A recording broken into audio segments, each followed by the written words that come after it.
Well, hello and welcome to today's show. It is Friday, the 21st of June, 2024. I am Dale Delbridge, Benchmark Realty, Murfreesboro, Tennessee, and this is your weekly status chat. Today we're going to look at a report on 63 problem banks right after this.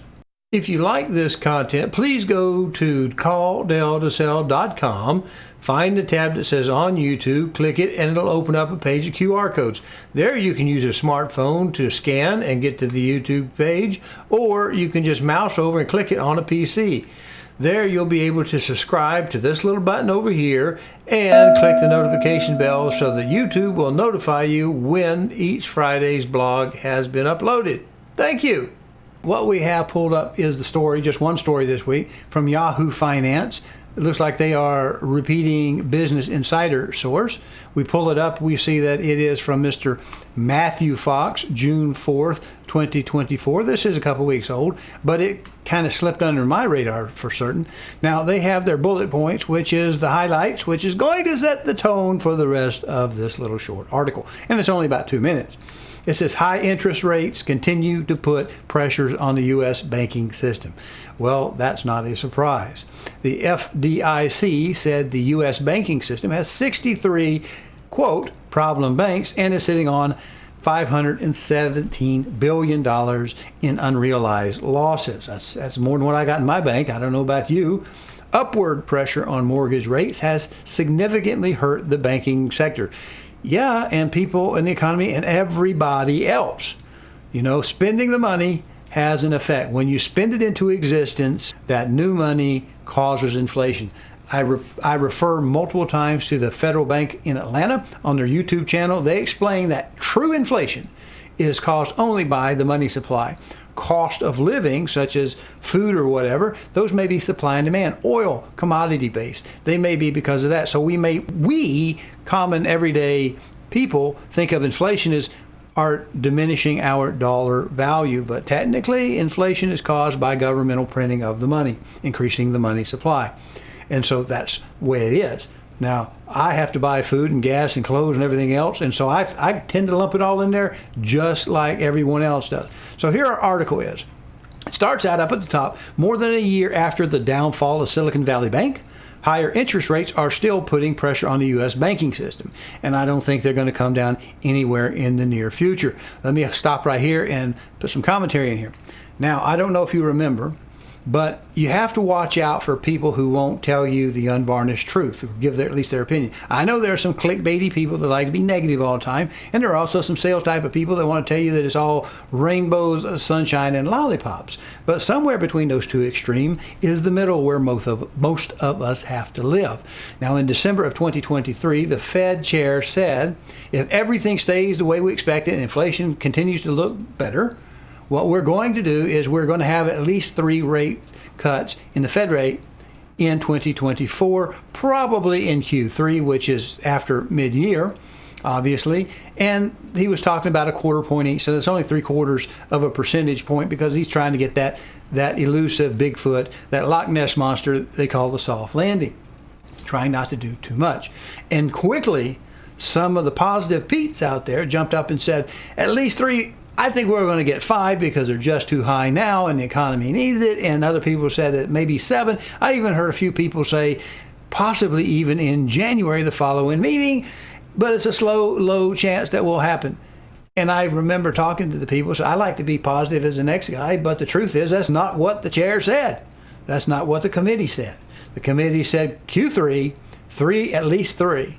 If things stay the same. Now, what have we seen since then? We're seeing inflation is extremely sticky. It's going up. We're starting to see our personal finances crack. A lot of people are having trouble with their credit cards. They try to just keep living like they were, making the best of it without any drastic cuts, and it's gone on so long. A lot of people begin to get into some trouble. We see in the jobs reports, if you can believe the jobs reports, I think they're overly rosy to help support not cutting the rate because the Fed, like rich folks, like to see inflation because inflation lets you pay off old debt with newer, watered down money. And so if you have an asset like real estate, which is a good thing to get into, if you can hold it, you got to have a place to live. There are certain things like that. Stock market is a big area where it tends to ride up with inflation. And so inflation, if you have those asset classes, doesn't hurt you as bad as it hurts someone who is paycheck to paycheck, which is most of our people in the United States. We have some uber rich, we have some ultra poor, but most people, even the middle class, are making it month to month to month. And so when our food skyrockets, way higher than what the CPI says. I have the biscuit index I like to refer to. You used to be able to get a sausage biscuit for $1. Now, I won't talk about whether or not that's healthy for you or not, but it used to be $1. Now you're hard-pressed to find one under $2.36, $2.76. That's way more than what food is supposed to have gone up. So people are paying more for food. We're also seeing high impacts on the family from insurance, because inflation drives insurance up. Because your house is built with stuff, it's filled with stuff. If it gets burnt down, flooded over, ran down, it's going to cost more to build that back. So the insurance has to go up. Cars, I don't need to talk to you about cars. Car insurance is going through the roof. And I would advise people to stay away from battery-operated electric vehicles. That market is collapsing every day, further and further. We don't have the infrastructure. And if you have to charge away from home, it actually costs, several reports have indicated, it actually costs you more to operate that electric vehicle than it does a gas car, right? And they were trying to push gas prices higher to make that not true. And if you can do it from home, that's one thing. But most people, they need the range. They have to charge from outside the house at a public charger, and there's a higher rate. But their insurance is significantly higher, even though ICE cars' insurance has gone through the roof. Theirs has gone even higher because there's a shortage of people that know how to fix them. Their depreciation is going way faster than a normal gasoline car, petrol car, and they're scrapping them quicker. So the insurance rates on electric vehicles are going through. But it's not just insurance. It's your taxes on property.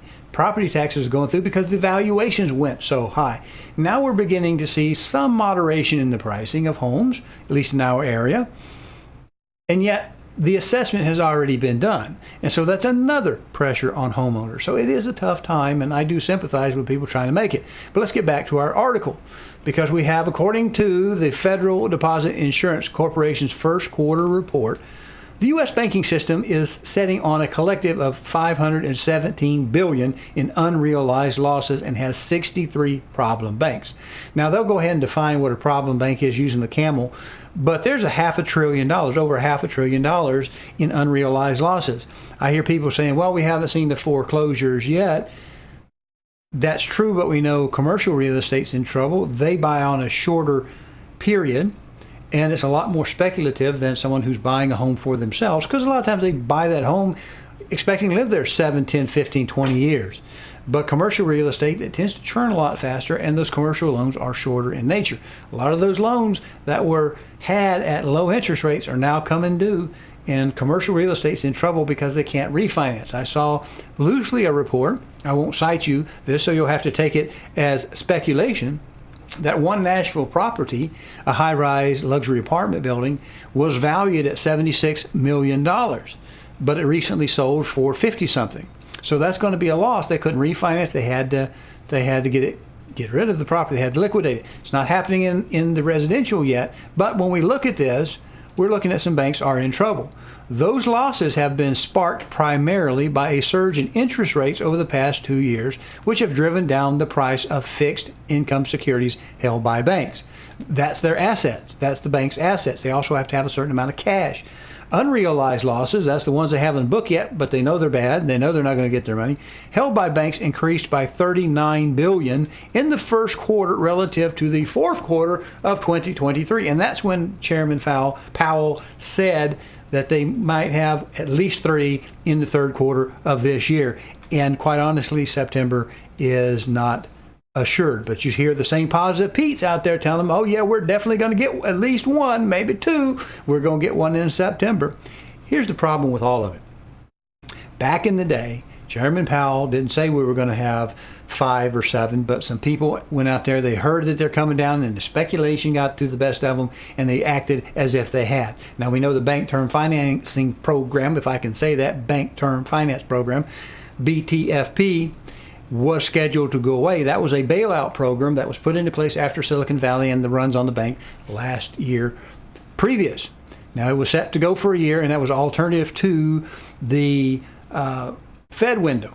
People don't want to go to the Fed window because the Fed, if you have to go to get that money cheap, they want to start looking at your books, and a lot of banks didn't want them looking at their books, and so this gave them an alternative that no one really pretended wasn't what it was. Well, that program ended in March. Well, we knew in December that the Fed wasn't going to do anything until that federal bank term finance program went away, because the Fed doesn't like to change two things at once. So we knew we weren't going to get one in Q1, even though people were out there trying to be salesmen, telling you that it's going to happen. We also had a few people who said the end is near, banks will continue to fail, and that didn't happen either. We're somewhere in the middle where America exists.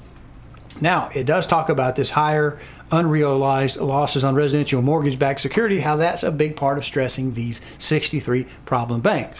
Well, if we're looking at interest rates to go down, the problem with interest rates falling is when they fall, they'll probably fall like a rock. And if you start seeing them really drop off, you know the economy's in trouble, because that's what we do in a recession. If you go back and look at FRED, the Federal Reserve Economic Data, you can see that when they drop fast, it's because they're trying to head off a recession, and usually they don't. You usually get it about the time the recession starts. So we really don't want to see rates fall too quickly, not because we don't want our interest rates on our mortgages to go down, but because it's going to be a signal that there's something wicked this way coming. And I don't know that we're going to get a soft landing. If we go back to that conversation we had about the quarter that we were going to get seeing cuts, now he slowly walked it back, because from the very beginning the chairman said it depends on inflation going our way and things still looking good. And so far it's doing better, but inflation has taken a turn for the worse. We've got to fight that, because that affects every dollar we have to spend. Inflation is there, and it says they're looking now to cut in September. Well, here's what we have. We have May's data is what the last meeting was held on. So we have June, July, and August. That's 3 months. 3 months of if everything stays the same. And what do you think the odds of that happening? It could not. But even then, he's talking about possibly a quarter of a point or 25 basis points. Meanwhile, inflation is still running on everything we have. And we do have some areas are beginning to moderate prices, but there's a good chance that if you wait too long, you're going to miss out on what we perceive now as the more stable time, as opposed to the future. We don't know what the future holds. We just know that the Fed said if everything holds. Now, this paragraph, mortgage rates have been seen rising since the start of the year, with a 30-year fixed rate mortgage about 6.6% in January to just over 70% today. I think it's a little bit down from that, but I can check later on today. So we know that the mortgage rates, the actual cost of money, which is what the Fed rate plays into on all corners of our economy, that is high, and it's hurting everyone. We're not really seeing the layoffs yet, but we still have it. Meanwhile, the 63 problem banks in the first quarter represent an increase of 11 banks from the fourth quarter of last year. The FDIC categorizes the problem banks as banks that have a CAMELS composite rating of 4 to 5. Now, I don't know what a CAMELS is. I'm not a banker, but we have a little definition here that can help us understand. It says the CAMELS rating measures the financial strength of a bank through 6 categories, including capital adequacy, how liquid, how much cash they have. There's also liquidity, how free that money is to flow is liquidity. Assets, what they have of value, and if the mortgage-backed securities are not good, then their assets are weak. Management capability, do we have somebody at the helm that knows what the devil they're doing? Earnings, are the bank making any money? And after a recent change in fees that banks can charge, that hurts their earnings, which hurts the banks, which hurts the economy. And the sensitivity, where are they balanced out at? How sensitive are they to these fluctuations in the economy? So that's pretty well much what the Yahoo article has to say. Interest rates, I wouldn't count on them changing in September. Hello, I'm Del Delbert of Benchmark Realty, Murfreesboro, Tennessee. If you are currently unrepresented and would like to know how to compare up to 3 properties side by side and room by room, then go over to my new YouTube channel, CallDelToSell. That's 1 L and Del, no spaces. Watch the demo on Real Scout, and then call me and we'll set up your exclusive ad-free account today. All right, let's wrap this up. Now, the previous week, 6/14/24, we had 21,244 in the opportunities. That was up over the previous week. We had 4386 in the under contract still showing. That also went up a little bit over the previous week, but the integer ratio dropped to 20%. The ratio, 1 in 5. 621.24. Today we have 21,635, which is an increase over the previous week. We have 44.37 in the under contracts still showing, and that also went up. The ratio between the two went up, so we've got a little more under contracts still showing than we had as a percentage of available than we had last week. We appreciate you watching, and click like and subscribe. It helps us out a lot, and we don't always get the work done at the same time on Fridays, depending on how many times I can't spit a word out, that sort of thing. So if you'll do the notification bell, it will tell you when it does get uploaded. Even if you watch it the following day, it's probably going to be just fine if you catch me on the following day. But without that notification bell, you won't get the little tickle from YouTube that it's done. Appreciate you watching. Thank you very much.